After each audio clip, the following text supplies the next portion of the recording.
Welcome to the library studio here at the Yahweh blog. I'm your host, Craig Wynn, and I'm happy to rejoin our series, Return to the Garden. For those who may be unaware, this is the full circle of God's story. Man's relationship with God began in Gan Eden. It was a very long time ago, 6,000 years to be exact. God does not say that Adam, the name of the man, Adam also means man, who he gave a nesama, a conscience to, was the first human, nor the first animal, to be sure, but he was the first to be created in God's image, which means that he had this attribute of a conscience, a nesama, the ability to differentiate between right and wrong, good and bad, productive and counterproductive. Unfortunately, the experience in the garden did not go well. That is the story we're exploring now, and I want to share with you all of the reasons why it did not go well, while it was really a disaster. Man did not live up to expectations. We didn't listen. We didn't respond. We were lethargic and inactive. We didn't contribute. And we most certainly were not reliable. And so God foreclosed on the experiment, at least within the sheltered enclosure, and moved us out to a much larger sheltered enclosure, which is the earth itself. And there we've had 6,000 years to get our act together, to acquire the knowledge that would lead us back to the garden, back to the tree of lives. And it is that story which we are telling here, and how one story of the exodus from the garden leads us to the conditions that we will need to ascribe if we wish to return. So as we pick up the story in Bereshith, the second chapter, the 9th statement, it reads, Yahweh, who is God Almighty. If you, by the way, are reading along in a favorite Bible translation and it does not read Yahweh, then whoever published it is lying to you. That's a shame. When it comes to the word of our God, one should not deceive. One should not lie. It does not say the Lord God. It says Yahweh, Elohim, Yahweh as God.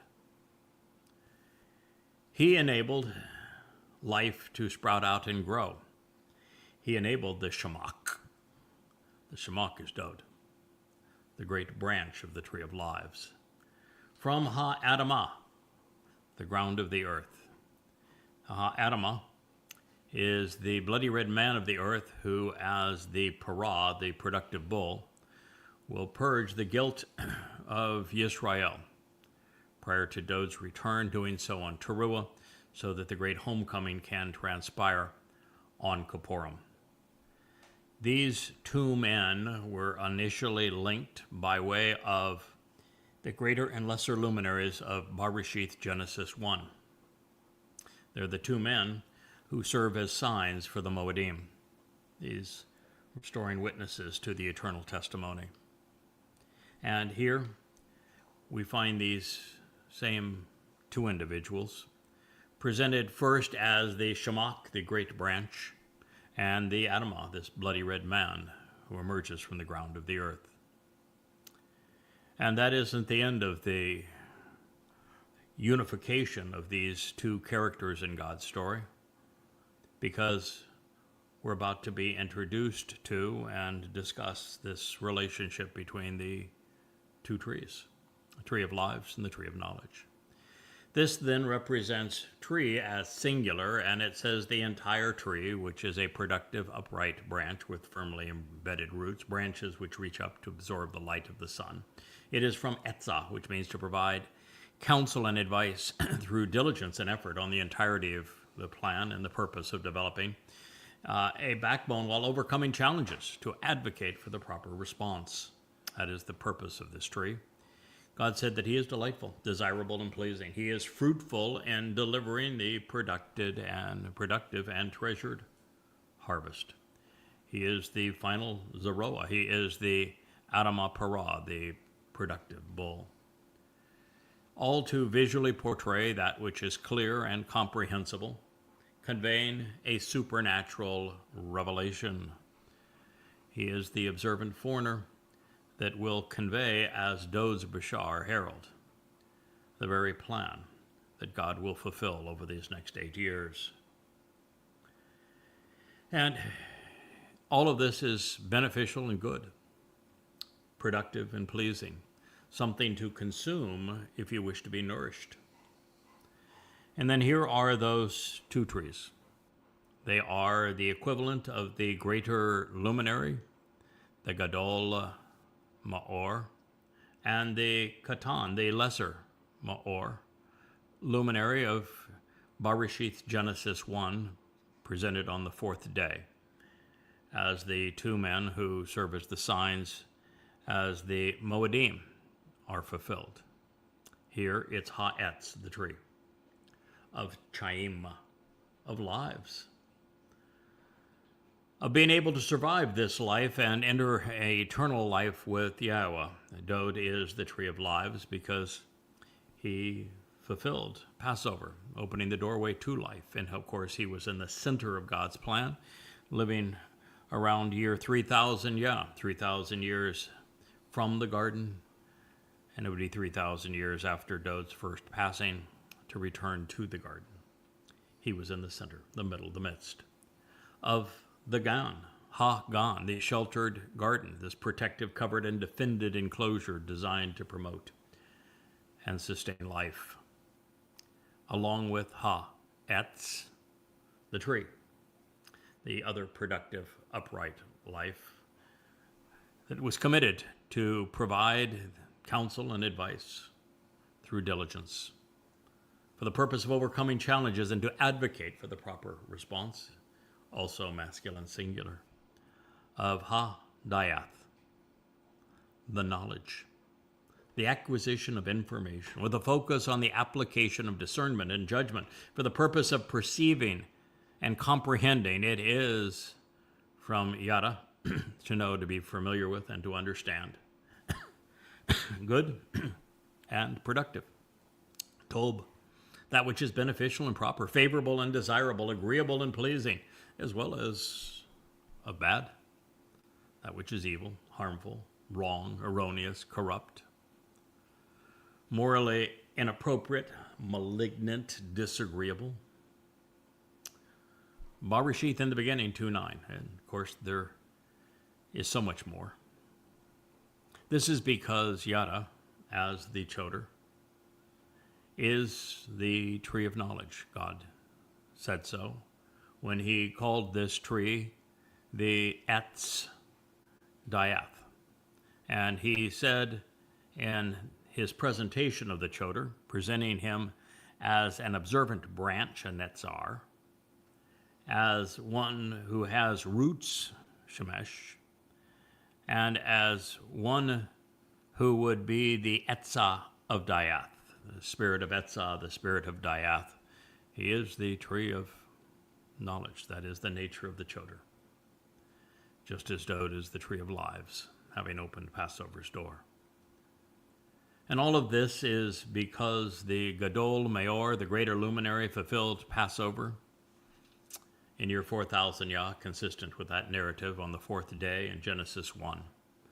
And it is the lesser luminary that reflects his life so that you might know of it and capitalize upon it. So collectively, these are among the greatest discoveries ever made, pursuant to God, and they are all derived here for you by Yada as the Choder and as the tree of knowledge, regarding Dod as our Savior and as the tree of lives. Without Yada, one who knows, as the Etz Dayath, there is no life beyond human mortality, because the means to the Bayeth through the Mow'ed in the Torah, as enabled by Dod, would have remained unknown. And That is the lesson of the garden, of the Torah, and of the prophets, as revealed by Yahweh. Whether you like it or not, Yada plays the essential role in Yahweh's plan to restore his son's acclaim, so that God can reconcile his relationship with Israel just less than 8 years from now. These things known, I surely wish I had derived all of these conclusions sooner, but of course, better late than never, and it is now especially timely, because prior to coming out of the closet and admitting that, there was a group that claimed that they spoke for a mommy god. Well, when they emerged, it took me right back to this, because I knew that the story of Chawa reflected the instigator of that cult. And as we returned, it is then that we discovered that they had also been wrong when they denounced the role of the Choder and claimed it was messianic. And now we know otherwise. The Choder is the tree of knowledge.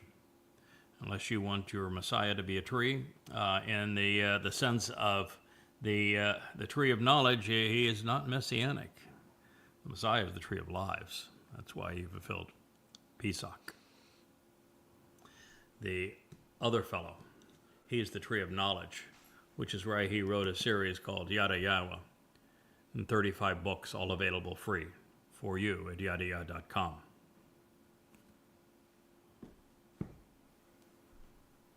But it's through this and their posted AI chatbox XA denouncing my role as the Choder that claimed that it had to be messianic and therefore apply to Jesus. And, well, they were wrong in every report, but by bringing us here, back here again, to analyze God's testimony, we made one of the greatest discoveries ever. So I'm grateful for that. The Choder stem and sucker is giving the fallen and neglected tree new life, such that it is productive again, bearing fruit. He is, as Ha-Nakri, the observant foreigner, is metaphorically the Netzir, the observant branch that was presented in that narrative. He is the Choder with Sheresh, roots, who is so steadfast, as would be expected all of a tree. And consistent with Yahweh's depiction, Yada is Parah. He is productive. It is the Adamah Parah, of course, that is the productive bull that is actually the man. It's bloody man from the earth. He is the one who fulfills the taruw'ah harvest and the sacrifice of the Adamah Parah in anticipation of Do's return. Yes, Yada is the Katan Meor, the lesser luminary, and the Etz Deah, the tree of knowledge, because he is Yada, the one who knows. He is prophetically portrayed as the Choder, the stem, and as the Adamah Parah, this productive and bloody man of the earth who is a bull. Enabled by the 7 Ruach of Yahweh, his primary purpose is to direct the world's attention to what Dod has accomplished, to make him the Gadol Meor, the greater luminary, to recognize him as the Etz Chaim, the tree of lives. And then, at the end, he offers himself as a sacrifice to fulfill taruw'ah and purge the remnant of Israel so that they're prepared for the king's return. So using Yahweh's Ruach of Benah, of understanding, Yada has made the connections to comprehend that the story of the garden is prophetic. It's not just history. For those that would say, oh, maybe there's a garden account in some other lore, therefore it was just pilfered, it's mythology. No, it's prophetic. It's talking about what we were experiencing and will experience over the next 8 years. It depicts where we have been and where we're headed, as well as how we're going to arrive at our intended destination. The Etzah Council of the Trees is the fruit of the Etzah Diath, And it is being offered by the Choder as the Nesh banner as presented in Isaiah 11 in the treatise on the Choder and conveyed throughout Yada Yahweh. And we are told prophetically that Yahweh will raise this Nesh, this banner, written by the Choder, regarding the fruit of the Etz Sa'adayath, to call his people home. For the doubters and naysayers, I understand. It's a lot to absorb. We're just, 2 chapters into the Torah. And we have pushed the boundaries of human comprehension well beyond what has been previously considered. But that is proof in and of itself. And what we will soon discover is that between Barashith 1 and 2, Dabarim 18 and 29, Bamidbar 5, 11, 12, 13, 14, and especially 15, and then 19, Yahweh has made his case on behalf of Dod and Yada, on behalf of the ram and the bull, the greater and lesser luminaries, the trees of lives and of knowledge. Then, over the next 10 centuries of prophets, God affirmed this same story and the relationship between these men perhaps 1,000 times over. And so now we know why Yahweh buttressed the meaning of Etz with Etzah, as he conveyed it in Yeshaya 11, revealing that this tree would provide counsel and advice through diligence and effort on the entirety of God's plan. The first to frame the portrait that God has painted from us, conveying the purpose of overcoming challenges while advocating on behalf of the proper response, even in the face of open defiance. Precisely what God was communicating to us. Just as Etz becomes Etzah, along with other spiritual attributes afforded the Choder, as he is a singular male, the same applies to Par Bull, proving productive when conveyed even in Yeshaya 11 as Parah. This is even similar to Adam, man, becoming Adamah, when more is required of this individual. Building on our foundation of knowledge, Etz is related to etzab, a verb with the added connotation of performing by shaping and fashioning a picture or image of something, particularly one that God is trying to convey, such that it is properly framed. And while obviously a positive endeavor, the secondary definition reveals that the resulting picture can be distorted by others, such that when it is perverted, it will grieve those who misrepresent God's intent and those who are fooled by them. Additionally insightful, when trying to process all of this, we learned that this Etz tree, Asab, making him one who works for another. Yes, the Etz serves Dod as the tree of knowledge, as the king's herald, and even as the Etz Chaim, Dod is Yahweh's co-worker. We both do the job of our supervisor, whether it's as the king requested, which is what the tree of knowledge does, or the tree of lives, as he even heralds his sovereign, his father. Additionally, relevant to this discussion, Etzeb describes hard work, and that it has been an endeavor that is particularly difficult, one that is challenging, requiring considerable effort, even as the process can be mentally anguishing at times. I talk to friends regularly about really how hard life can be. We've had 2 members of our inner circle who have lost loved ones, a father-in-law and a mother here just recently. Another is suffering marital separation, and life can be tough. Our beloved Shannon that came through here and has met most covenant members had to endure the most bitter of all pills, the passing of his son at 17 years old. It's tragic. I tell people, though, it's all about how we overcome these things, how we deal with difficulties in our life, how it shapes us to be stronger, how we gain in confidence through them. And, my friend that is going through a separation at this time, he had something that very few of us, relatively few, enjoy. And that is a really, really good marriage for a very long time. Two people who were exceedingly good and loyal to one another, who have raised marvelous children.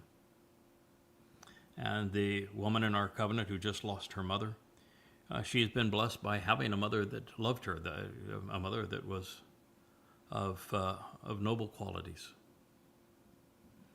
And my good friend who has recently, not recently, but some time ago, lost his son at 17, a drive-by shooting, that he had the great distinction of knowing that his son came to know Yahweh and advocated on behalf of the covenant. And so even in these travesties, there was success. Look at Moshe and how he had to overcome being attacked by his sister Miriam as his wife was assaulted by his sister. And look at Daud as he had to overcome the challenge posed by his son Absalom and the coup that he delivered, and that he rebounded, going on to fulfill Pesach, Matzah, and Bakurim for us. It really is the story all the way through. And it's how we grow. It's how God learns that he can rely upon us, that he knows we're resilient, we're trustworthy. We can do as he envisioned, which is to reflect his qualities. Now, as for me, I have suffered my share of pain. I've grown through it. And I don't think I would trade any of it, because it's helped hone the character that I have today, the confidence that I have today. And I have now invested 24 years of 12-hour days in Yada Yahweh. Sure, it's been rewarding, but it's also been anguishing at times to see its insights twisted and, even worse, sometimes ignored. But even this was something Yahweh anticipated, a realization that will become evident when I present the motive for the fall of man. It is as it should be.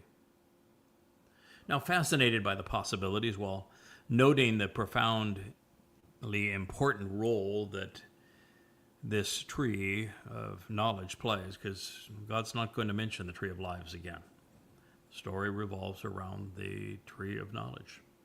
He may be the lesser of the two trees, but not at this time. He may be the lesser of the two luminaries, but again, not at this time. That will change soon enough, and I'll be delighted when it does. But you need to know this story revolves around the tree of knowledge and of those who covet it prematurely. Tree also plays a major role in the reawakening of Yisrael so that they come to understand who Daud is as the Messiah and King, our Savior, the very Son of God, on the cusp of Israel as a mortal remnant returning to the garden. So let's consider our King's reference to al-aqsa, as I have shared with you, which is the actionable root of etz tree. Its loan use was by Daud in the 16th Mishal word picture proverb. It's clearly prophetic of the frustrating experience with the deranged cult of mother goddesses that have been so hostile to us, trying to defame Yahweh, Daud, and his herald. It reads, the one who closes, I should say, the one who shuts out advice and counsel regarding the totality of the plan, and its purpose and the instruction that is provided after consultation and calculation to assist in the proper decision-making process. Their eyes to the proper and full accounting and overall determined value of this thoroughly considered and recording plan. That one is like an annoying insect, a malicious blood-sucking mosquito, in hypocritical pursuit of slanderous and malicious speech to discredit and to defame. Hallucinating while causing a perverse and irrational reaction. Becoming entirely evil, determined to advance that which is completely wrong, and doing so in the end by perishing in their own depravity, fulfilling the destructive nature of what is now prophetically pronounced regarding them, as they are miserable, malcontents, both ruinous and wicked. That was Proverbs 16:30. Now, since it is likely that Yahweh inspired Dowd in this case to write these words, God knows them, this belligerent cast of characters, better than I, and he isn't impressed. And so it is enlightening and edifying to witness the way God supports and defends those who serve with him, who advocate on behalf of his Son. By following his example, our steps are guided. And even here, as we ponder the implications of the tree of knowledge in the context of the woman who would covet it, taruw'ah, we find an explanation of exactly what the modern incarnation of taruw'ah has done by prioritizing her desires over Yahweh's instructions. So after introducing these two trees, the of lives and knowledge, God identified the river, which came out of Eden. He said that it was used to water the Gan, which I suspect is because Yahweh will cause a great upwelling of water to emerge from the Temple Mount, commensurate with the sacrifice of the Adam of Perah, thereby keeping these accounts properly synced. That's when we read the story of the adulterous woman in Numbers 5. We hear about all of the water mixed with ash that will purify this woman in anticipation of her being betrothed to her returning king, Dowd. So Yahweh revealed that this Nahar, this stream of enlightenment and joy, Parad, that separated and Haya came to exist as four Rosh leaders, would actually be Moshe, Dowd, Elia, and Yada. Although at this time they were known as the Pishon, the Gishon, the Shekel, and the Parath. But their story is depicted in Bereshith 2:10 through 2:14 for us to decipher. And when we do, we recognize that Pishon is from Pasha with the own suffix, and it addresses the entirely rebellious nature of the Israelites encircling Moshe throughout the Exodus. It is the single most prevalent theme of the Exodus story. Now, of them, Yahweh said that they went around and around, turning every which way, while Chulia anguished and in travail. Gishon is all things pertaining to Gish, being brought forth, bursting onto the scene, as in someone being born. It depicts Dowd, the Son of God, who was brought forth and given to us, the child who was born, the Son who was given. His 3 lives would change the world forever. As for the Tzedek-el, it is from Tzedek, revealing that Elia, of course, would be the thorn in the sides of the religious and political. He is the one who serves as a sarcastic prick to pierce through the nasty facade of the religious of the day and those who advocated a political solution. As such, he is shown literally as the thorn in the side of Asher, the mother goddesses of Assyria, who is also the whore of Babylon. The Parah of course, is the Euphrates, and as such, it is the river that drains the swamp of Babel, the commingling of confusing religious and political edicts. And it is from here that Judaism's Talmud, of course, was conceived. It was from here that the Quran was first written. And as for the name, it is from Perah, and therefore addresses the productive and fruitful bull, the Adamah, Perah. Now, God seldom misses an opportunity to paint portraits with words. It is his specialty. So we should expect the same going forward. And here we read, Yahweh, Almighty, rationally, he grasped hold of the man Adam, and he settled him restfully. He nuach him. He placed him, settling him down after settling all unresolved issues to foster an association, an alliance. It's a derivation of ruach, spirit. In the Gan, in this sheltered garden of Eden, of great joy, total satisfaction in favorable situations. And he was settled here to abad, to work it. La abad, to work it, to labor in her, to serve her, to cultivate it, and to closely observe her. La shamar, to pay attention, closely examining, carefully considering what was there.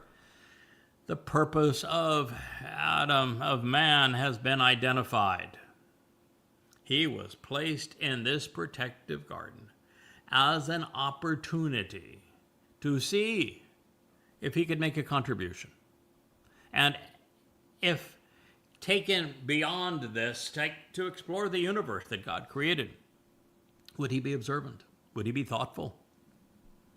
Would he be a good travel companion?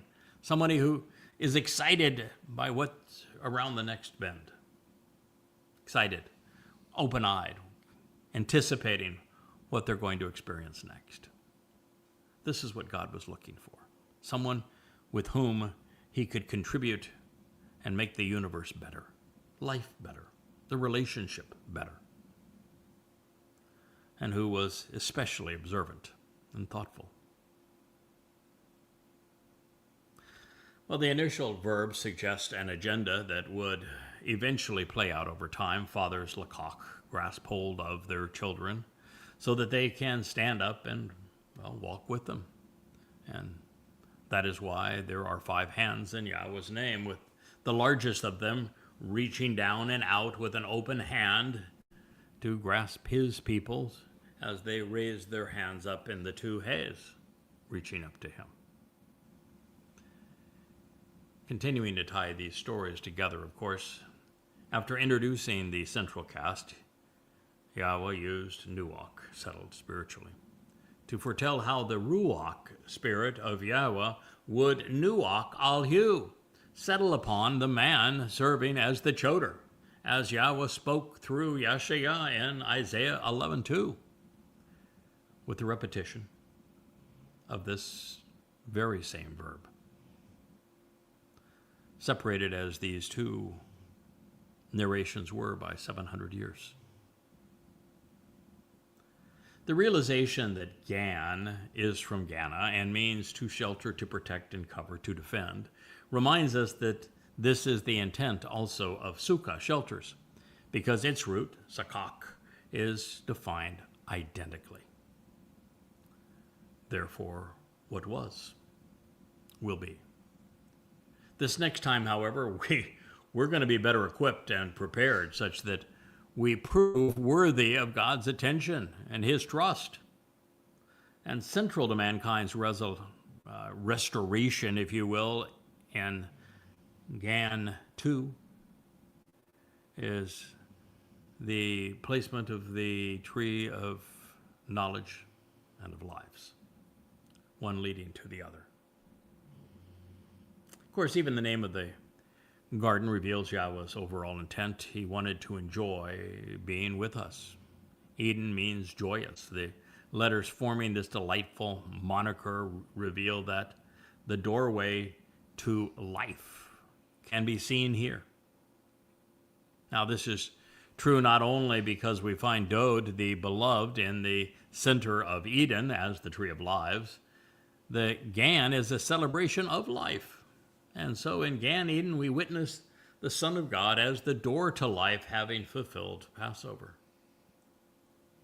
But of course, there's more to living than just laughs. We're reminded that man was conceived to abide, to work, to make a contribution with God wherever and whenever we are planted. It is our highest calling in life. Moshe, Dod, Elia, and Yada all serve as examples of men whose lives have been committed to collaborating with Yahweh, doing whatever he asks of us. And the diligence of this collaboration is never superficial. It is never momentary. It endures. And as we know from the Torah, God's foremost request for us is also that we are observant. We are shamar, closely examining and carefully considering his revelations to us. That is because he wants to take us through the universe that he has conceived and wants to have companions that are excited by what they witness, what they consider. When we do these things, of course, we're rewarded, as has been the case with this examination of what occurred in the garden, paying attention to the characters in the story as well as to the trees. So right from the outset, as a caring father, Yahweh provided instructions for us to follow such that our lives might be prolonged, productive, and of course, fulfilling. While God has shared a plethora of prophetic portraits, this is the very thing that is directly presented to unify God and man. And you'll notice that Yahweh, in this instance, he did the talking, and Adam was supposed to listen.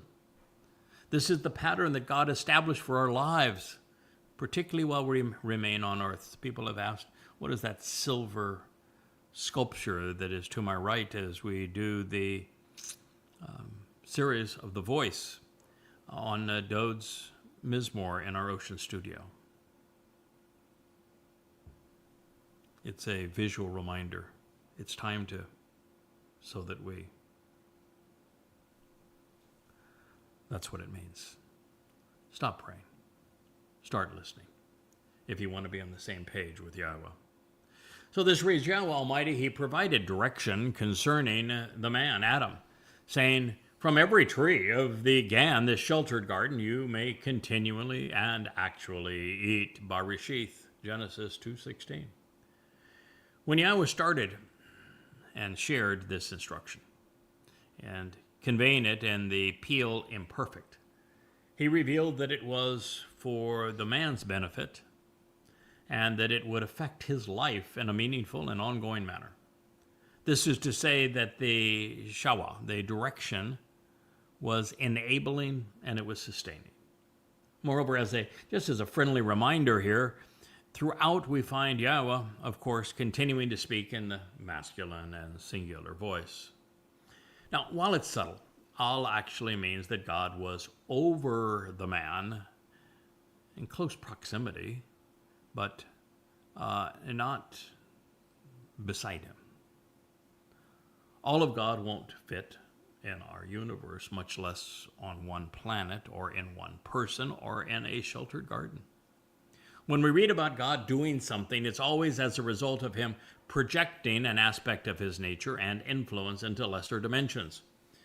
And speaking of the other guy, as we know, Ha-Adam, literally rendered, means the man, whereas Adam is simply a transliteration of the Hebrew noun.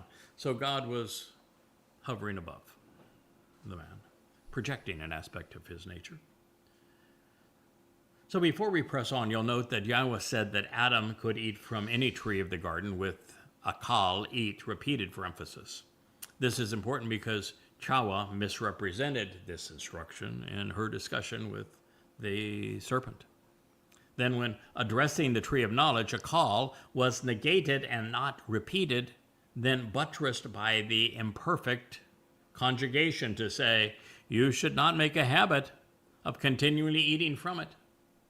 This is because as a consequence during a day, you will absolutely die, with muth repeated here again to underscore the consequence.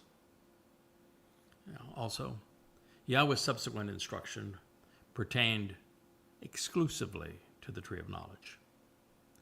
This is because he didn't want its purpose preempted or its fruit consumed before the door to life was opened by his beloved son, Dowd. He said, however, from the tree of ha-dayath, knowledge, of tob, good, proper, productive, and pleasing, and ra, bad, wrong, troubling, and harmful, do not make a habit of continuing to eat.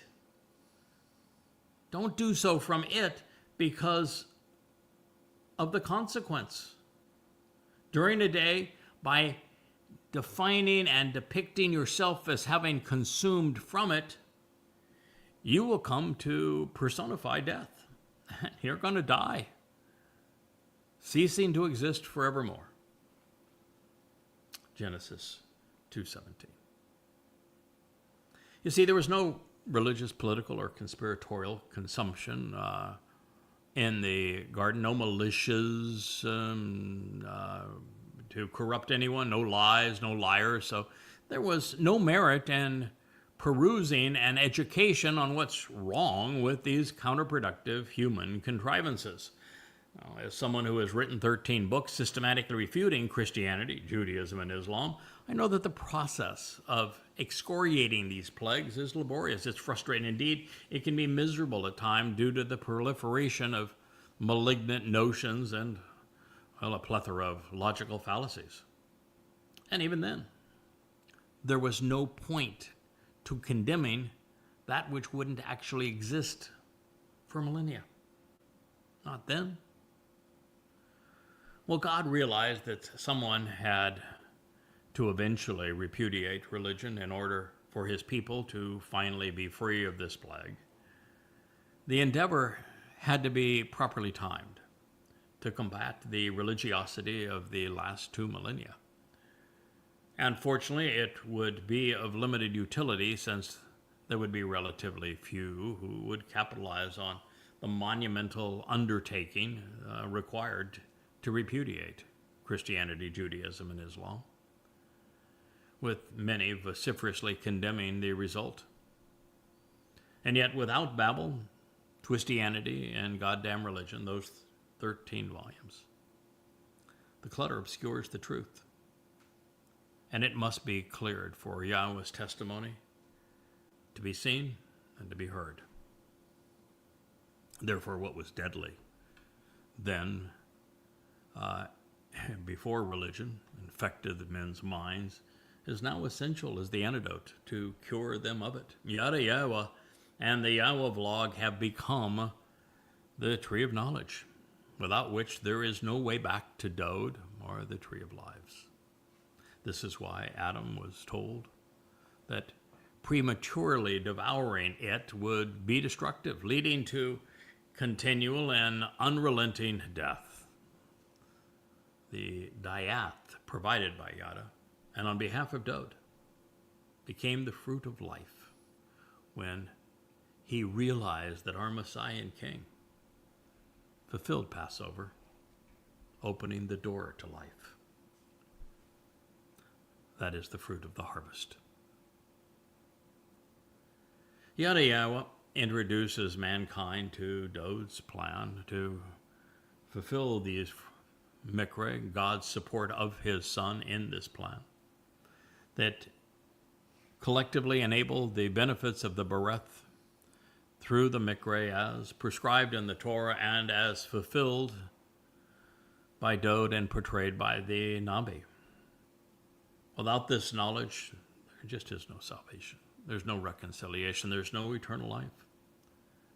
The lesser luminary may only be reflecting the sun's brilliance, but he would have to serve as a sign of the Mow'ed, to convey what the sun achieved prior to his return, for there to be a homecoming and a family reunion.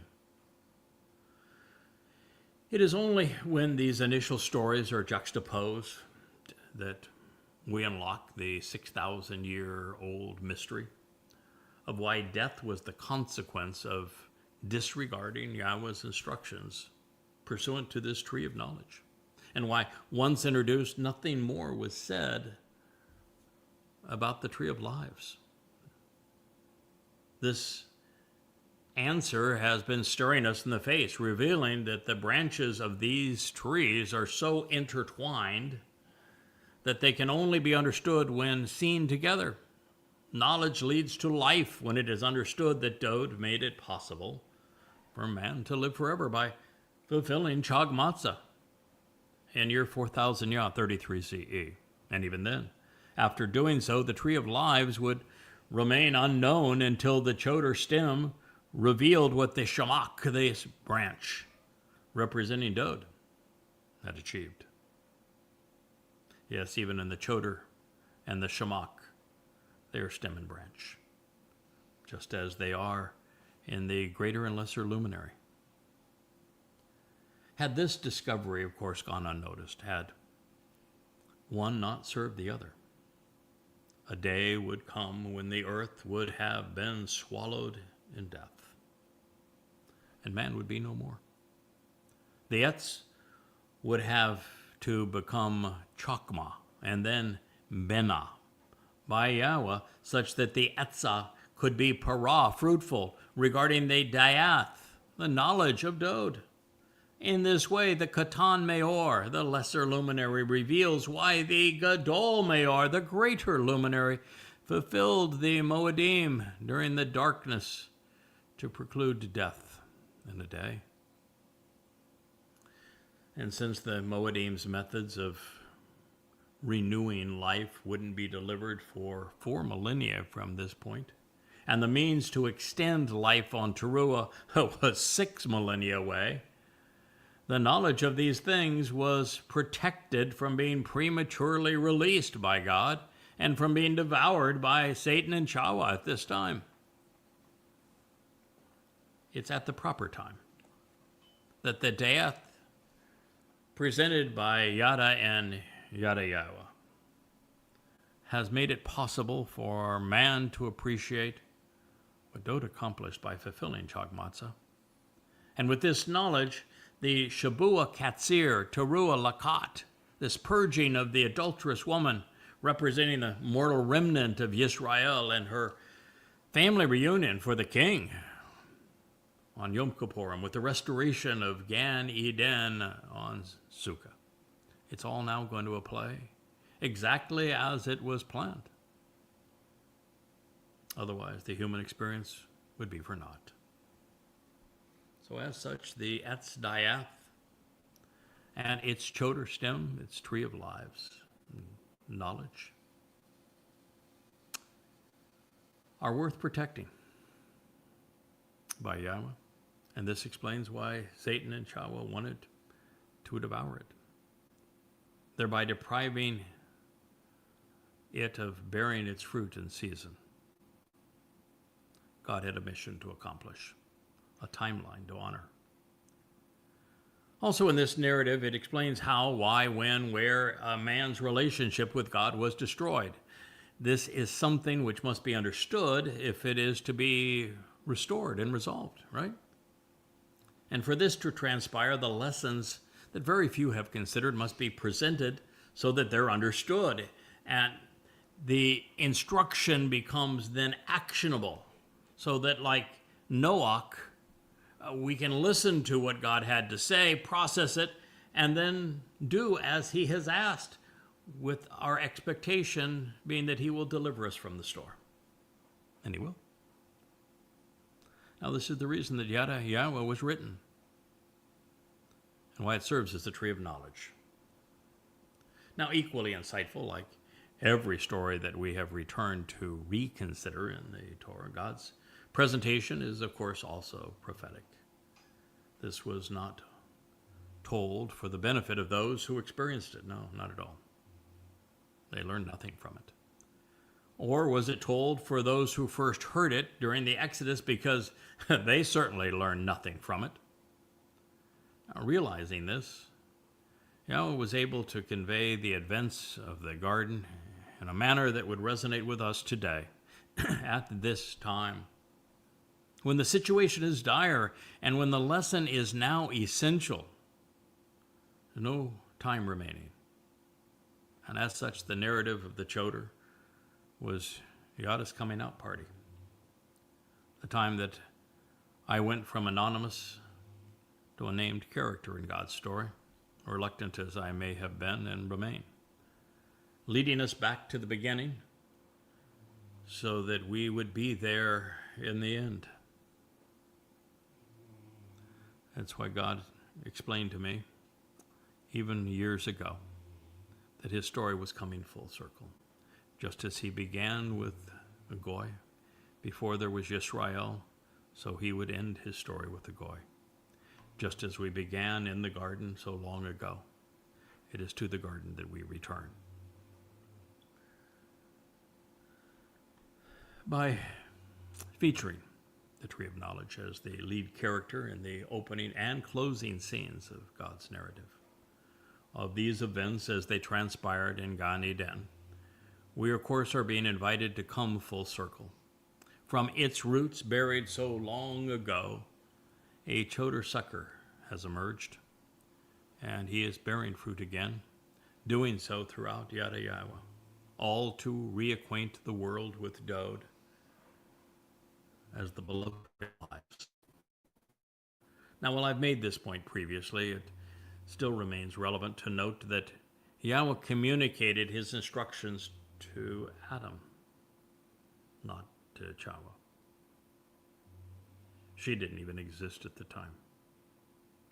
The implication is not only that Adam was conceived to learn from God, to listen to God, to respond to God, to engage productively with God, but also that Yahweh seems to prefer communicating through the men he conceived in his image, recognizing that Chawa was conceived in man's image, such that she would listen to him, that she would work with him. So it would be the man's responsibility to share Yahweh's instructions with women. Anybody that says, well, that's, pejorative and not fair to women, no, it's actually exceedingly fair, exceedingly beneficial. It's my whole view on things. I'm so delighted that Dode is has the responsible one, and I report to him. He delivers the edicts, and I respond. It is a much better life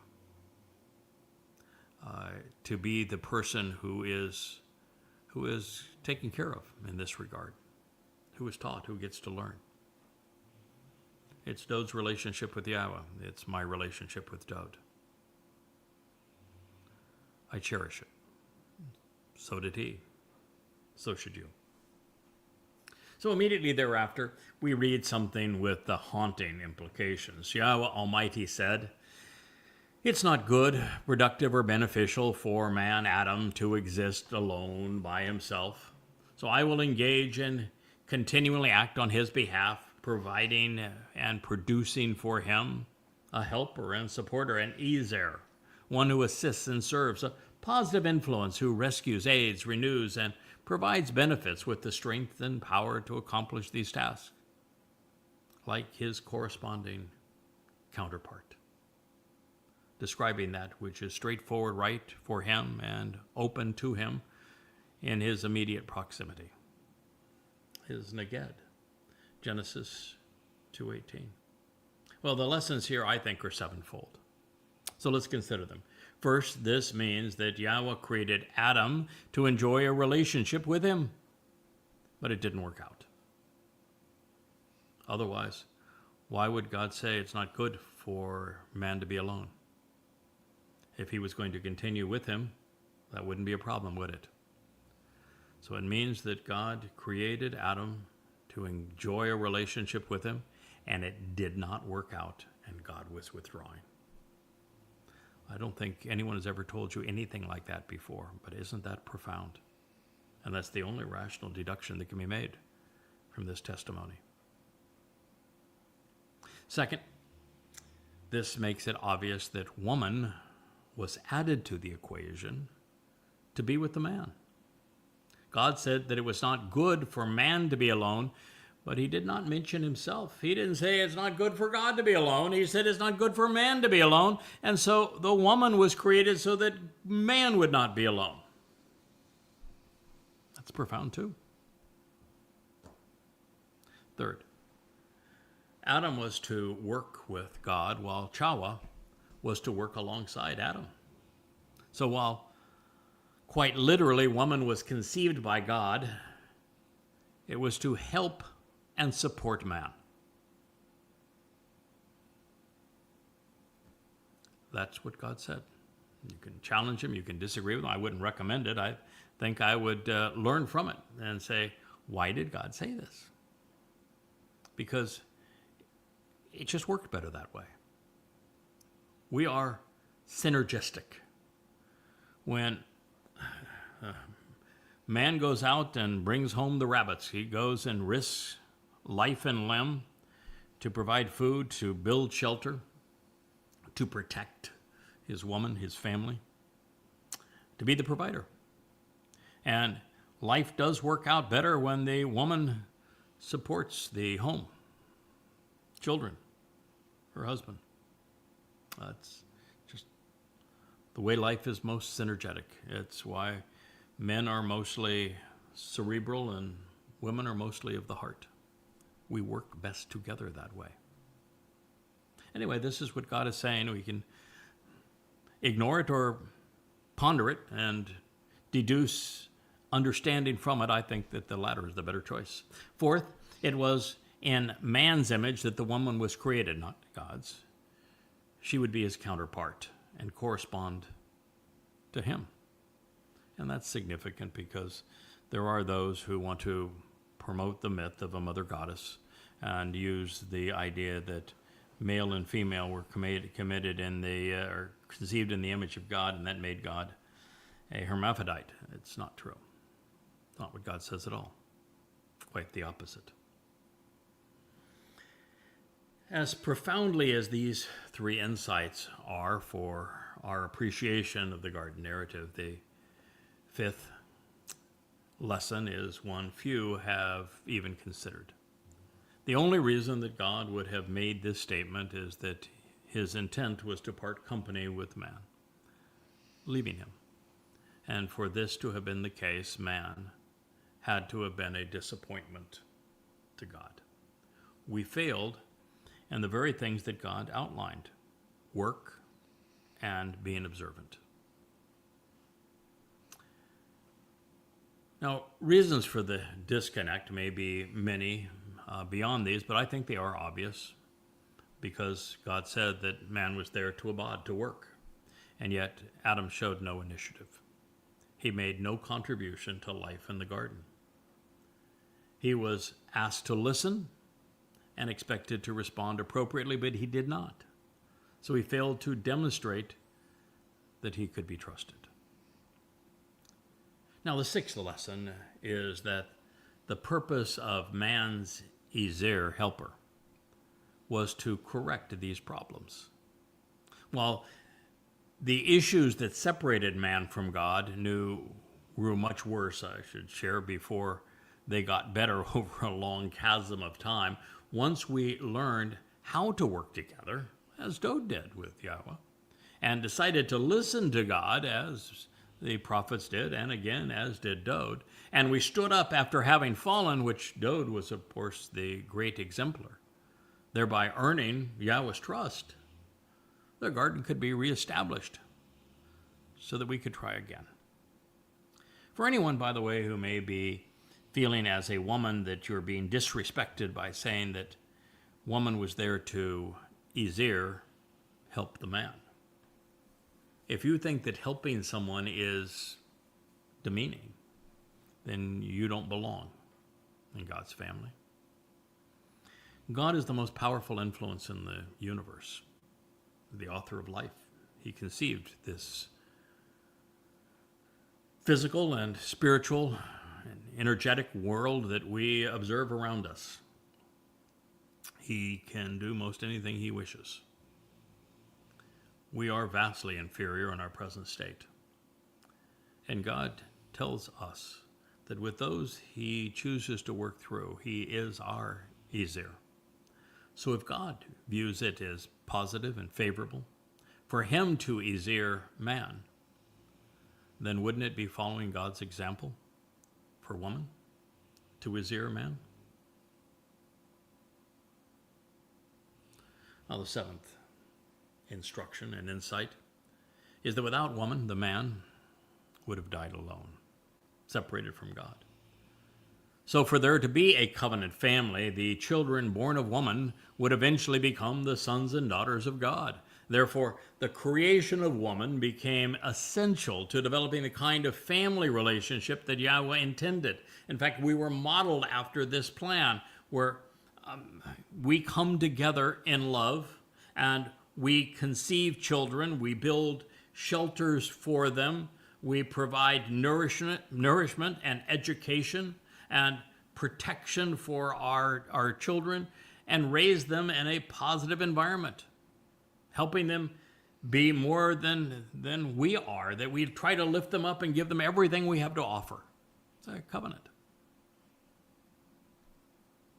That's why God doesn't want us bowing down and worshiping him. He wants us to see him supporting us, lifting us up, helping us grow, teaching us how to walk. So then Yahweh Almighty, he fashioned and formed out of the elements of the earth every living animal of the expansive environment, in addition to every bird of the sky, which he brought to the man in order to see what he would call them and how he would greet and welcome them. Therefore, everything for the benefit of the relationship that the man approached and designated, called out to, and encountered, that became the name and reputation of that living soul. Bereshith, Genesis 2:19. So here, the man is shown meeting with the life forms that God created. So God wanted to show off what he had conceived. He thought life was really cool and wanted man to shamar, observe it, consider it, kara, meet with it, engage, make proclamations regarding it. Well, I'm sure God would have preferred man to have been more interactive in this situation. It nevertheless serves to define Yahweh's purpose in conceiving life. And in this case, he not only took the time to share his creative genius with the man by memorializing it, he made certain that we would be aware of this special moment of time.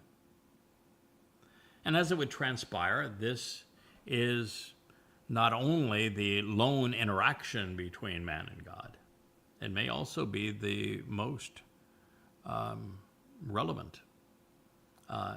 And that he is not depicted doing any of this with a woman.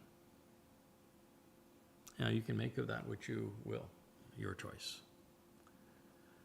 Now, it's also interesting that the verb kara here suggests that there was dialogue between the animals and man. And I think that is something we will also enjoy going forward. So you'll note that every life form was said to have had a soul. That is also interesting because so many religions make such a big deal of a soul, and a soul is common to all animals, and your soul is exceedingly valuable to you. It's valuable to me, and you can elongate its life by capitalizing on what we're sharing with you here. But you need to know that all animals have a nephesh, and with it, it's, by the way, it's a feminine noun, and that does not turn males into females. But with it, you have the opportunity to perceive your environment and respond to it.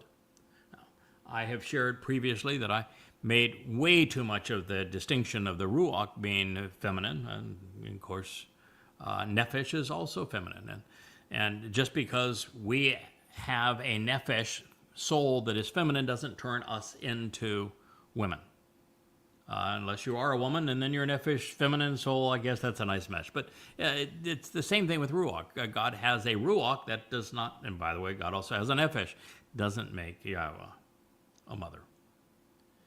Of course, this is the insistence of the cult that has been so nasty towards us and towards Yahweh's name and towards Dod's accomplishments.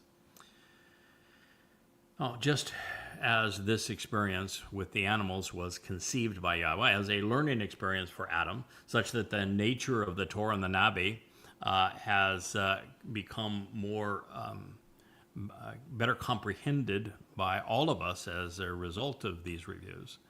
I have now gone back to considering why God's narrative regarding the trees in the garden and Chabuw'ah's response is so prolific. Why God devoted so much energy to telling us about them. And, if some of this seems familiar to it, because a couple of months ago we devoted an entire family hour to the commonality between Chabuw'ah and some annoyances that we were experiencing. And, this is essential to us, because now here we have absolute proof that the Choder that is presented in Yashayah is indeed the same individual as the Etza Dayath, this tree of knowledge. And we understand how these spiritual attributes come together. And I would not have noticed this gift of the Ruach to the Choder, who is masculine singular, had not God made this connection for us between Etza, adroitly identifying the Choder with this Etz tree in the garden. So I would say what's at issue here is perhaps the most important lesson of all. It's the more we shamar, as God conceived Adam to do, to be observant, the more we yada come to know.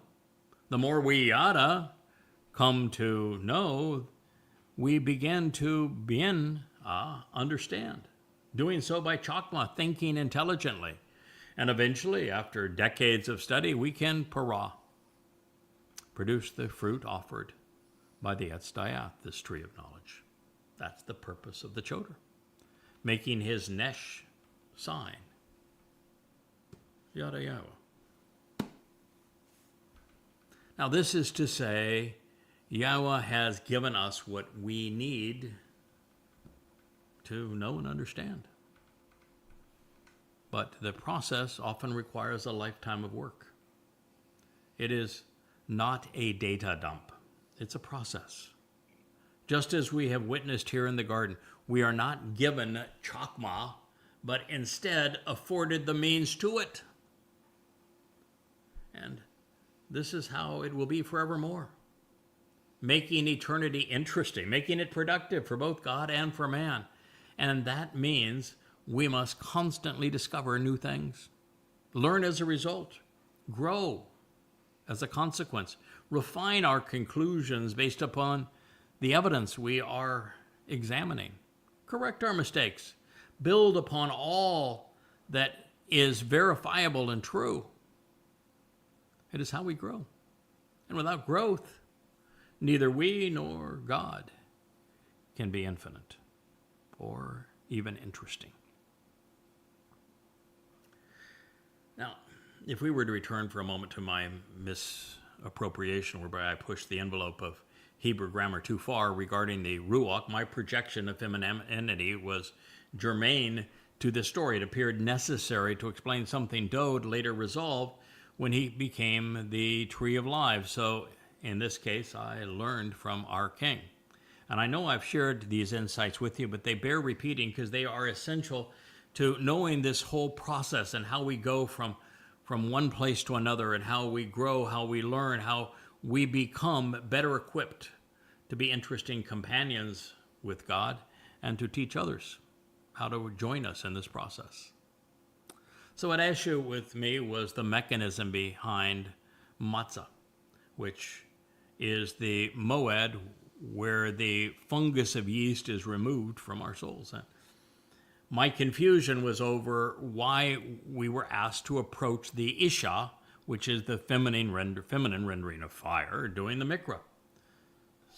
Since there was a prophetic reference to the Ruach as a garment of light, I thought perhaps maybe God resolved this issue of our guilt by covering us with this garment of light, projecting it into the symbolism of the fire as presented during the fulfillment of the Miqra'ey. That seemed reasonable. However, matzah is not about the addition of something, but instead the removal of the contamination of religious and political guilt. It's not about light, it's about taking it into the darkness of Sheol. So the moment I came to realize that Dod's Bashar body fulfilled Pesach, opening the doorway to life, and that his nephesh soul carried our guilt away, depositing it in the darkness of Sheol on matzah, never to be seen again, my conjecture regarding the Spirit's garment of light became unnecessary clutter. So at this time, I also came to realize that I had been wrong regarding the Ruach even departing from Dod during his fulfillment of Pesach, Matzah, and Makodim.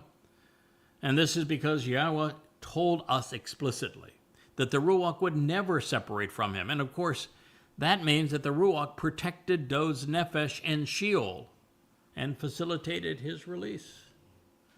This then means that the Ruach has to be a projected power and influence of God, not God himself. But that's not the end of what can be deduced from this, because it leads to another relevant assessment. You see, since the Ruach entered Sheol, the place of separation from God, the Spirit cannot be Yahweh. The Ruach is instead a projected manifestation of Yahweh's influence. I have the seven spirits of Yahweh, including the Spirit of Yahweh, the Ruach of Yahweh. That does make me God. It means that God is projecting his influence into me. So this is why the Spirit of Yahweh can be offered to a man, as is the case today with the Choder, without that man becoming divine. The Ruach, as the depiction, as it is depicted in Yeshaya, Isaiah 11, explains, contributes to, empowers, enables the intellect, understanding, counsel, courage, and knowledge of the Choder, so that he can more fully appreciate all that Yahweh has to offer and share it effectively. The Spirit is, therefore, the most powerful and capable tool at Yahweh's disposal. As for the Ishe, the fire during the Moedim, there was a better interpretation of that, one that I missed until we were doing a series of shows showing it outside, because it provides a powerful lesson for us all. You see, fire transforms dead and dying organic matter, physical beings, transforming them into light and to radiant energy. And of course, this is symbolic of the superior vessel that Yahweh intends for our souls, so that we can discard the limiting and decaying nature of our physical bodies, because they keep us here on earth when God wants us to soar through the stars with him. We can only do that when released from our physical bodies. Someone keeps on posting that, science has found a planet conducive to life 40 light years away, just 40 light years away. And then the next post you'll see the following: science has found a planet conducive to life just 20 light years away. And now there's one today: science has found a planet conducive to life just 4 light years away, which means it's near Proxima Centauri. The only problem with that, it's a red dwarf, and red dwarfs are too volatile to have life. And as I said, all right, so in the first instance, it's 400,000 years one way. In the second instance, it would be 200,000 years one way, 400,000 years round trip. And even in the, celestial neighborhood, it's 40,000 years one way. So, I'm sorry. You want to get off this planet? you can't have a body. Not a wee little body, not a body at all. It has to be, your soul has to be completely enveloped in light and energy. So fire transforms us. This is the metaphor that God is trying to convey so we can discard our limiting and decaying nature of our physical bodies and eventually leave Eden and leave Earth to explore the universe with Yahweh. When our nephesh is encapsulated in radiant energy and light, we are not only perfected and immortal, we are enabled and empowered and enriched. And by such a great magnitude in science, well, the transformation is measured in the square of the speed of light, the fastest thing in the universe. Now, this progression from a thoughtful interpretation of a vastly superior comprehension of Yahweh's methodology comes with observation and contemplation, building over decades. And the beauty of this process is that it becomes exponential. The more we know and understand, the better equipped we are to deduce a myriad of previously unseen insights. And we grow in our comprehension with God as a result. We are now growing exponentially.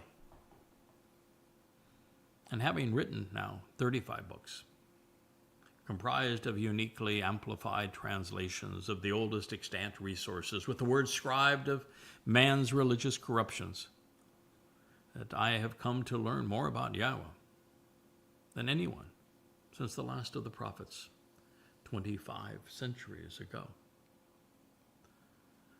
There were thousands of profound and unheralded insights to share, with the proper pronunciation of Yahweh's name and the recognition of his beloved Son's achievements foremost among them.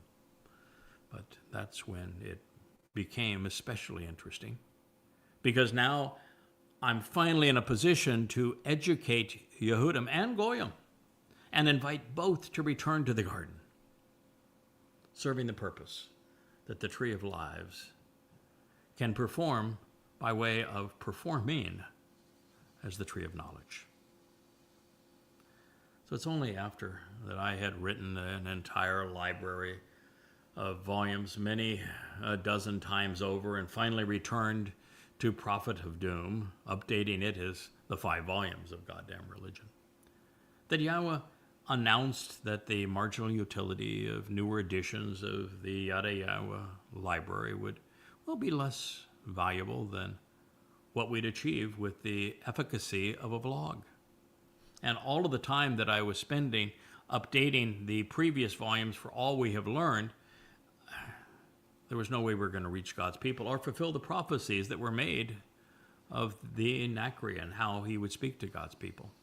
The last time Rich and I went over it and said, okay, we've learned so much that if we went through all of the books right now, first of all, by the time we got to the end, we'd have to start all over again because, well, we'd learned so much going through the process that we would have to start all over again to add to what we were adding to.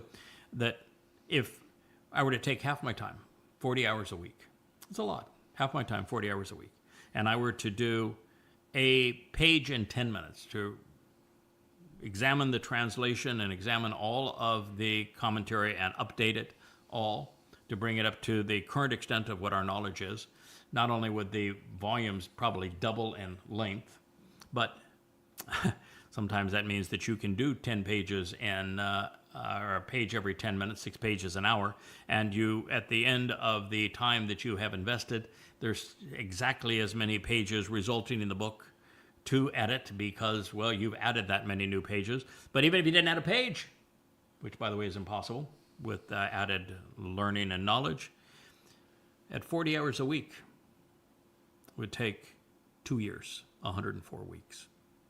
So we don't have that kind of time.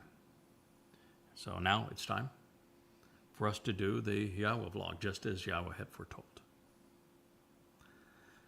And so God informed his choder that it was the right occasion to prioritize speaking over writing and fulfill all that he had written about ha-Miqra'ey, the observant foreigner. He took the man who had never himself posted such much as a single word online and transformed him into a vlogger, and turning our home into a bunch of studios, and now we're learning and sharing in real time with contemplation and communication literally occurring simultaneously and working as a team. You know, Rich is over there quietly to my right. I look at him from time to time. We don't do this unless we're working together. And behind the scenes, we also have Kevin that makes enormous contributions, as well as does my wife, Leah, and many others. It takes a family to share with you what we're doing. And now we're learning at such a prodigious pace.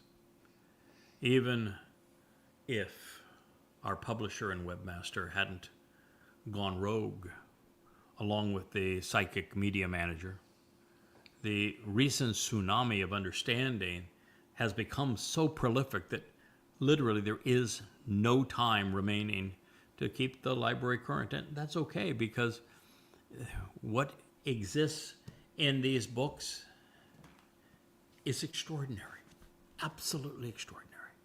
There's enough information accurately presented in these books that enhances the human understanding of God, who he is, what he's offering, and what he expects in return exponentially beyond even what any one of the prophets had conveyed, because it's the summation of all of the prophets.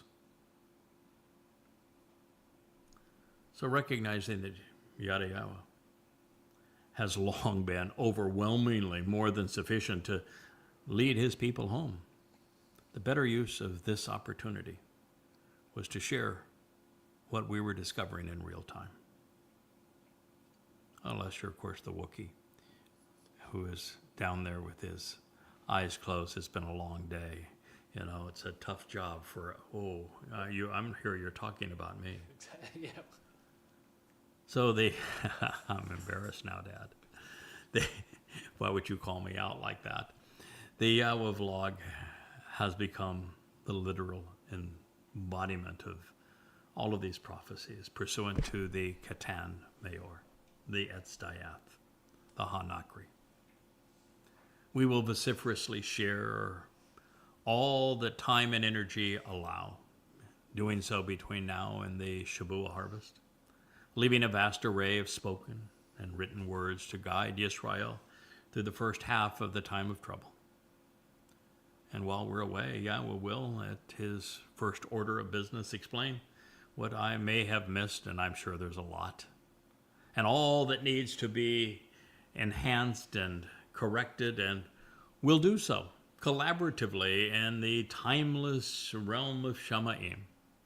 And when we return, you can expect the best God has to offer from Yada and from Elia, all reinforced in the text and the video vlog from Yada Yahweh, from the Yahweh vlog. And it's all going to scroll in the sky above our heads for the world to read and consider. So in conclusion, well, I have, as I've shared, a nefesh soul, and like you, and I have been afforded Yahweh 7 ruach spirits. That does not make me a mother. Similarly, the Choder is a man, and yet the attributes he is afforded are all scribed in the feminine form, as was Etz, becoming Etzah. Because they are being delivered by the ruach.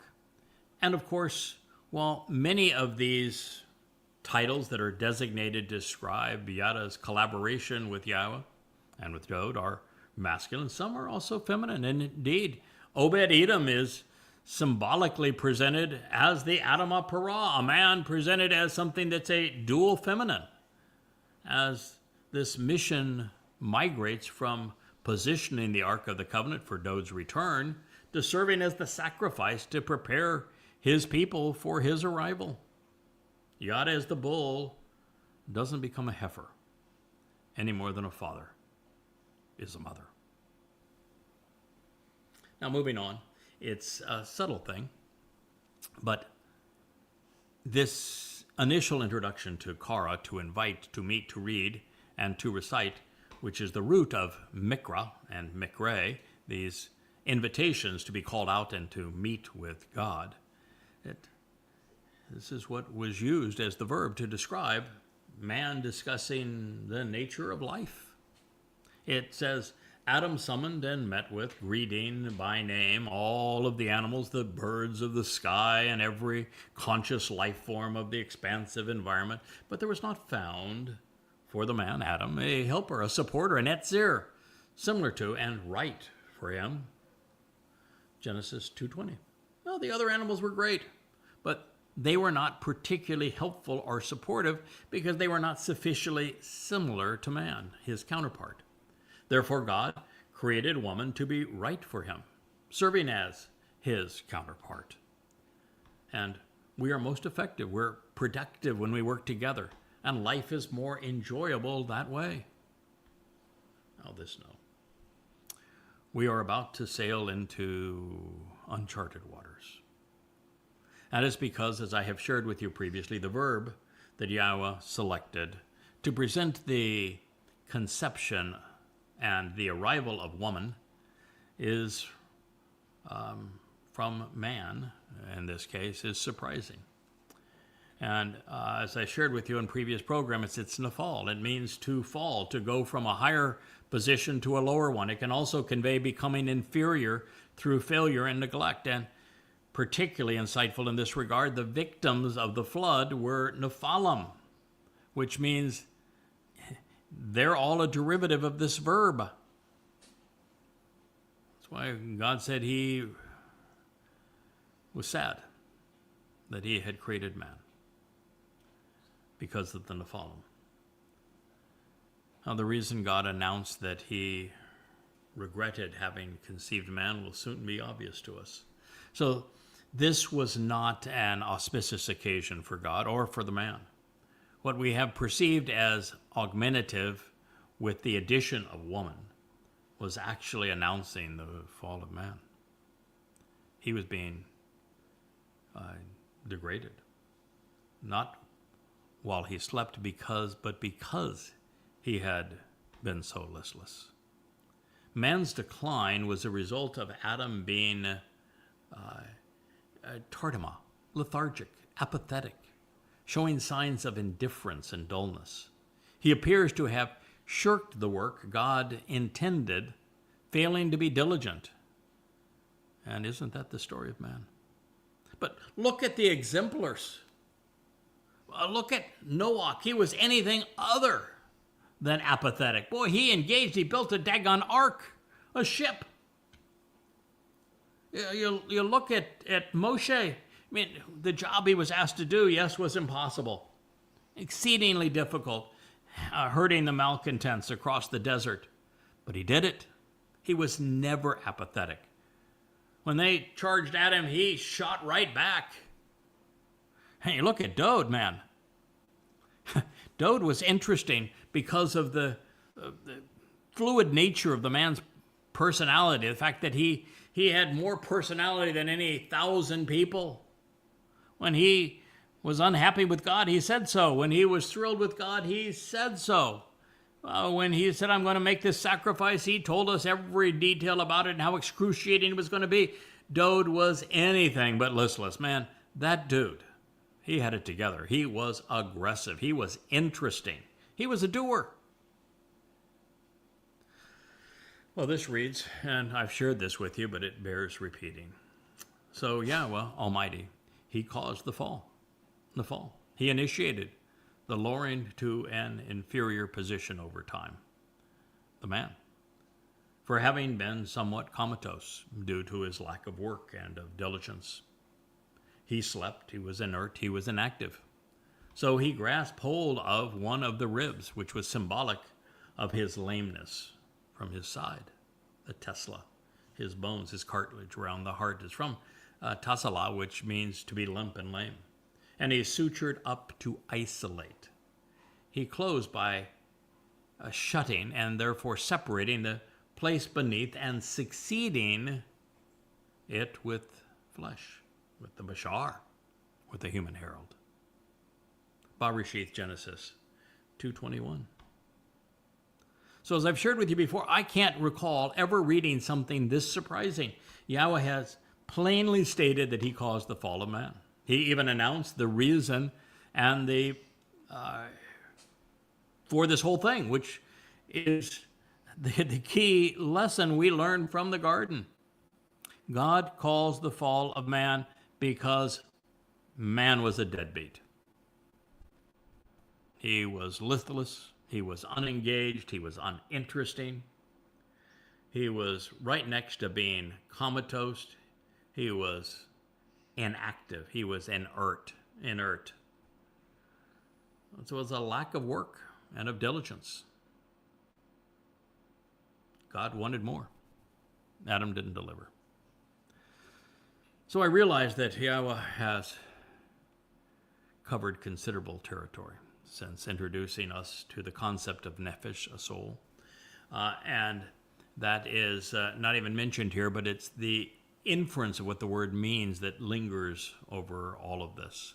Because our nephesh, as our consciousness depicts, a living organism's ability to observe and to respond to stimuli in the surrounding environment. It is the essence of life, and it is what is being anesthetized here.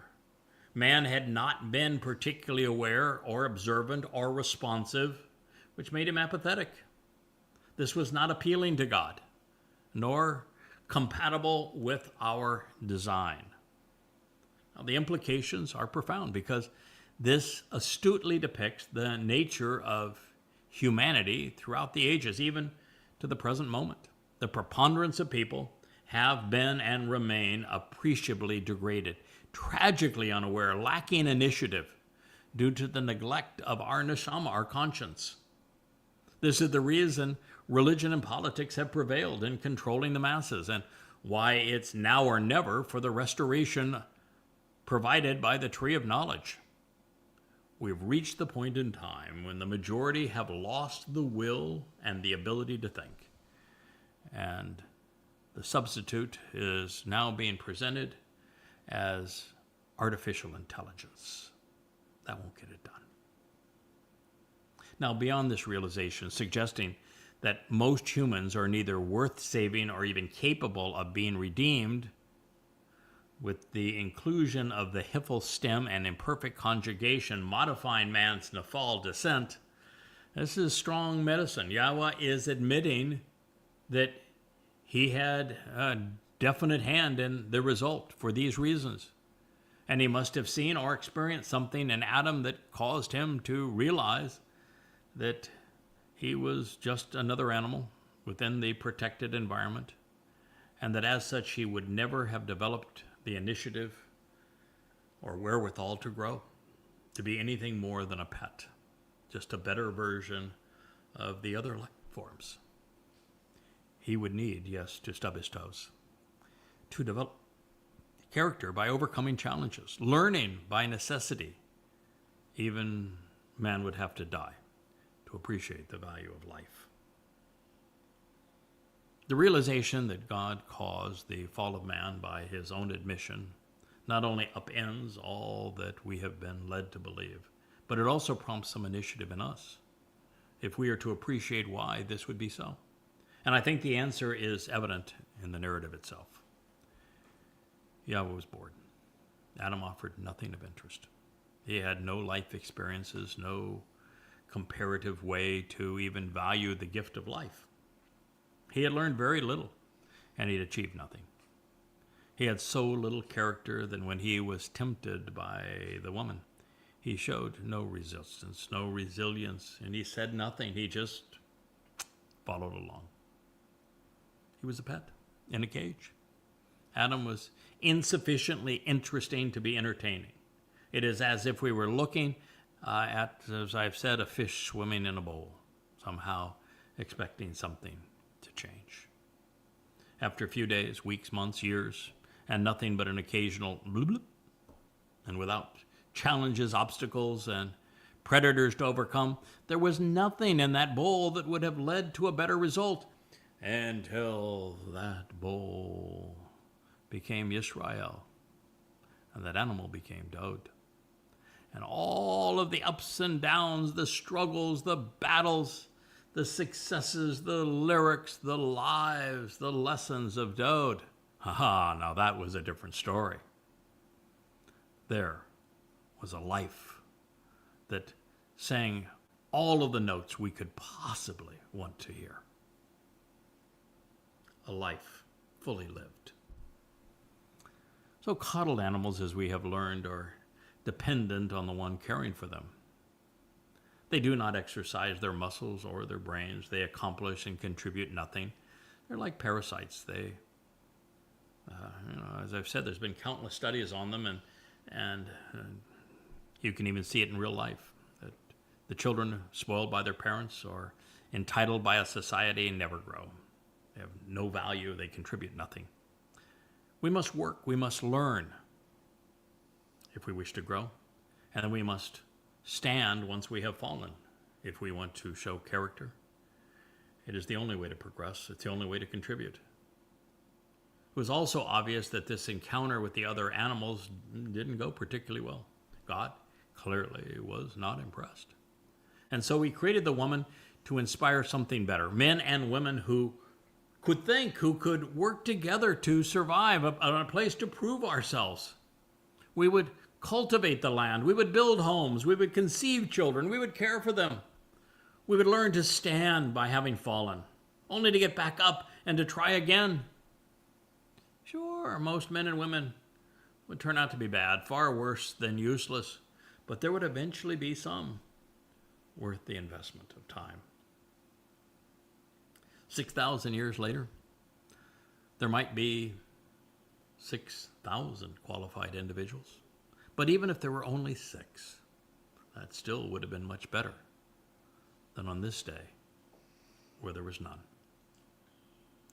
Clearly, Yahweh didn't want a pet. He wanted an explorer, a companion, a student who would be capable of challenging him, questioning him, negotiating with him, and contributing to the relationship with him by having overcome some challenges, by learning and growing, by discovery. Therefore, God caused the fall of man so that one day men would rise wiser and better equipped for having overcome these challenges. And perhaps this prepares us to better understand the nature of the Etz tree. Remember, it wasn't all that long ago that we discovered that it is through etzeb, hard work, a struggle, that is particularly difficult and challenging, requiring considerable effort, even as the process can be mentally anguishing at times, that the etz becomes productive, and its fruit becomes desirable. We also found that as an etzab, the etz would work for and serve another, doing the job his sovereign and superior requested. This is the etz as the choder stem, serving not only Yahweh and mankind, but in particular one man, the one represented by the etz dod. This appears to be the process and the result that God intended. We would become interesting by learning and applying that which captures our imagination and our desire to properly process the possibilities. We need to ponder the interpretation of the preceding, which read, if I can remind you, so Yahweh Almighty, he created the fall and caused the fall of man for having been somewhat lethargic due to a lack of work and diligence. He slept, inert and inactive, unmotivated and sedentary. So when he grasped one of his ribs, symbolic of that which was limp and lame, from his side he sutured him up and isolated the place beneath and succeeding it, even replacing it over time with the Bashar, human herald. Bereshith, Genesis 2:21. Well, that's eye-opening to be sure, folks. And Adam clearly was responsible for this outcome. He lacked the desire for diligence. It is a fact that should have become evident because after Yahweh told us that man's purpose would be to work in the garden and to be observant, we never heard or saw anything from Adam that actually showed that he improved his situation or made life interesting, or came to any meaningful conclusions from his observations. And perhaps this is foreshadowing the arrival of the Bashar Herald as the Etz Dayath, someone who would have heralded Dod's accomplishments, all for man to return to the garden and to return to the tree of lives. At this point, I've already invested, as you know, 24 years of 12-hour days developing yada yada. Sure, it's been rewarding, but it's also been challenging. And far more than most people can even comprehend. But imagine the effort required to invent an entirely new and better way to present God's testimony, then diligently pursuing this objective by scrubbing every word of the diacritical markings added thousands of years later by the Masoretes, while exploring every conceivable connotation derived from the oldest extant witnesses, then parlay that result into a wealth of relevant commentary and explanations as well as insights, like the ones we have just shared. Doing so, days became weeks, weeks became months, months years, and years decades, without ever relenting. Individually then, collectively, after that, we would become interesting to Yahweh, one word, one day at a time. It was possible, and God recognized it when he anesthetized man to conceive the woman, and that by doing so, he was launching the greatest experiment in universal history. And here we are. And to think, without the utter foolology of some of these in this cult pretending to speak for a spirit mom while disparaging Yahweh and the Choder, it's unlikely that we would return to the garden in pursuit of these lessons. And that would have left us bereft of some of the most relevant insights we've ever deduced. Not only did they fall prey to deceit and fall away, the only way that this all comes to fruition is for us to go back into this material, to follow it to where God's words lead, to learn from him, and then to share all of this in the space they vacated in social media to help others comprehend as our understanding and this communication coalesce into a timely and unified stream of consciousness, all at precisely the right moment. So the first man was apparently lazy, too inactive and sedentary for Yah's liking, making this evident that Tesla rib was removed from Adam. It's actually tasala, which means limp and lame. Then as God sutured him up in place of that which had been developmentally disabled, Yahweh replaced this with a Bashar herald. God wasn't giving up. He's rebooting the system. The game wasn't over. Nah, we're just beginning. Then Yahweh as God, he constructed with the rib, which he had taken from the man, a woman, and he brought her to the man, Adam. Bereshith 2:22. The woman was not only made for man, she was part of him. This means that it is likely that she came with a neshama, a conscience. And if so, this would have made her worth getting to know, would have made her an excellent contributor to the relationship. She would have had the potential to be of considerable value. Now, Yahweh could have selected an existing woman for Adam among the thousands that would have been scurrying outside of the Garden of Eden. But he did not do so for obvious reasons. Without an asama, conscience, the woman would have been vastly inferior to Adam, just as we are to other animals when we use our nasama, and not so much when we don't.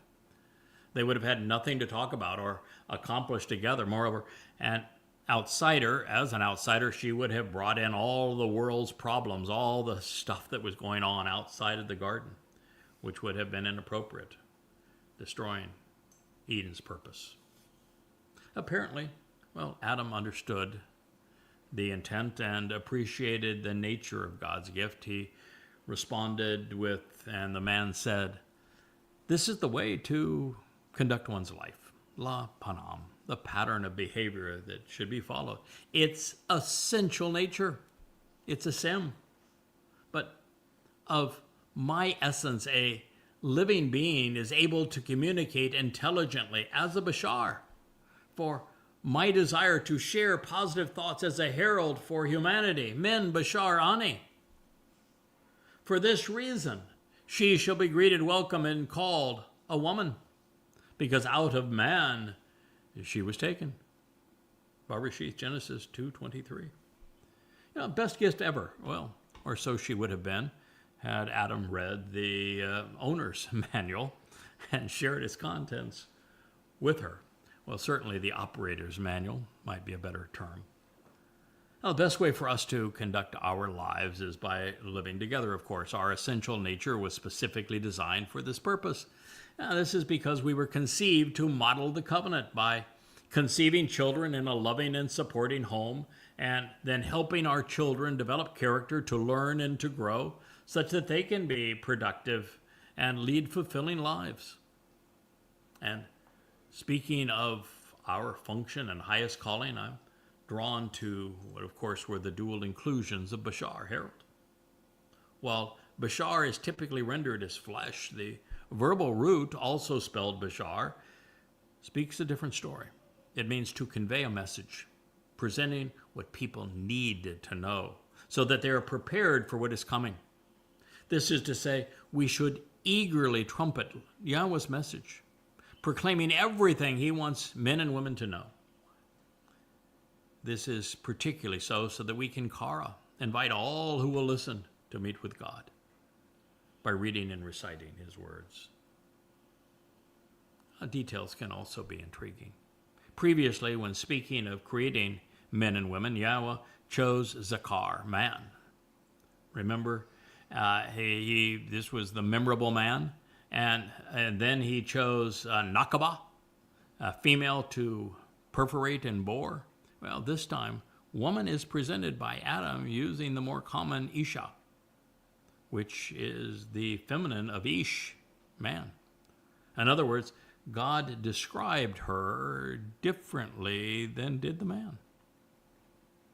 Now, interjecting again and trying to read between the lines on how we came to this place, God created woman because it wasn't good for man to be alone. And as previously stated, the only way that man would have been alone in the garden is if God had given up on him and stopped peering into that fishbowl, expecting a different result. With one thing leading to another, Chawa was created so that after the fall, there would be a way to get back up again. The two would work together. So the next statement, I think it affirms everything that we have just deduced. Yahweh had been as a father to Adam, but now it was time for the lethargic son to move out of the house and to accomplish something on his own. And since he had conceived the first woman for this purpose, they wouldn't reproduce conceiving children with the woman. They would reproduce, I should say. They would conceive children with the woman engaged as a mother. And that is precisely why that has led to this result. God said, accordingly, therefore, the man should leave his father and his mother and engage, becoming close with his woman, and they shall exist as a unified declaration regarding heralding the pronouncements of life. Bereshith, Genesis 12:24. And so it would be, even with the first family. The fracture would eventually heal, and time and children would come forth. With time, children would be conceived. But alas, the journey would not be easy. No, not for humankind. From Adam and Chawa came Cain and Hebel, and evermore azab, separation. Men and women would not do well on our own recognizance, and yet there would be a pronouncement worth heralding in the end. and we would ultimately achieve results that were worth mentioning and be of like mind and purpose regarding the Bashar Herald when we conveyed the essential pronouncements of life here now in the flesh for all to hear. Now, this also sheds additional light on the fifth instruction that was etched in stone, because it instructs us to leave, even reject, our father and mother, and azab, forsaking them, would hardly be a way of honoring them, now would it? And therefore, there must be another father and mother who fit that bill in the fifth statement etched in stone, the second on the second tablet. And so there are with Abraham and Sarah, being the example of the mother and father of the covenant, they lead us back home to God, back into the family. And speaking of the bereth, this is indicative of the first condition where we're asked to walk away from the family of man and unto the family of God. This is why Abraham and Sarah left Babel and why we were told to leave our father's house as a condition of participating in the covenant.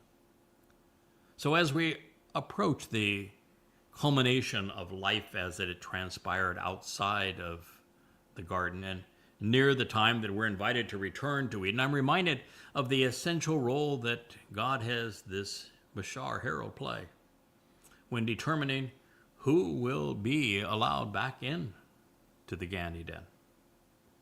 This additional iteration of Bashar is indicative of the fact that the most recent attacks launched at the Bashar and Yada Yahweh are by the cult whose spirit mom didn't much like the Choder. Through her cult, she has voiced her opposition to nudity. This in response to me pointing out what I thought was obvious. Since we're being invited back into the garden, we should be comfortable being completely exposed to Yahweh. Now, I know so because in the Gan, we wore a little more than a smile. Unlike the religious and the conspiratorial, we should have nothing to hide from God. So initially, Adam and Chawah were comfortable being exposed in his presence, but not so apparently with the mother goddesses or their devotees. And the two, the man and the woman, were naked. And they were not ashamed. They were not wrong. They were not disapproved. They were not mistaken. They were not the least bit stressed over it. Barashith in the beginning, Genesis 2:25. Unfortunately for mankind, our innocence wouldn't last. We would shame ourselves with the practice that we have refined over time. So as you will note with azab, abandonment, with it came trouble. And at this point, well, if I said trouble, I meant to say trouble, because entered the serpent. And that is the place we will pick up as we resume our story. I know some of this has been repetitive, but we took a bit of a break from going over our story of returning to the garden. And it is so essential to our understanding that I wanted to do the best Yahweh impersonation that I could, which is to be one who would tell you what I'm going to tell you, and then tell you what I've told you.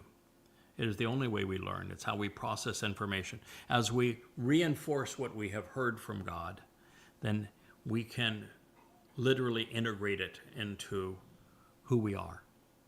That we can always bring it up as you would bring water up from a well, and use what we have learned when it is necessary, when we reach a situation where that understanding will play a significant role in our lives or in someone else's life. So it's very, very important that we come to appreciate why it was that God caused the fall of man. What Adam failed to do that Dode later achieved. So we would know why one caused death and the other brings life. And that is the purpose of the tree of knowledge. So thank you for listening. Good day.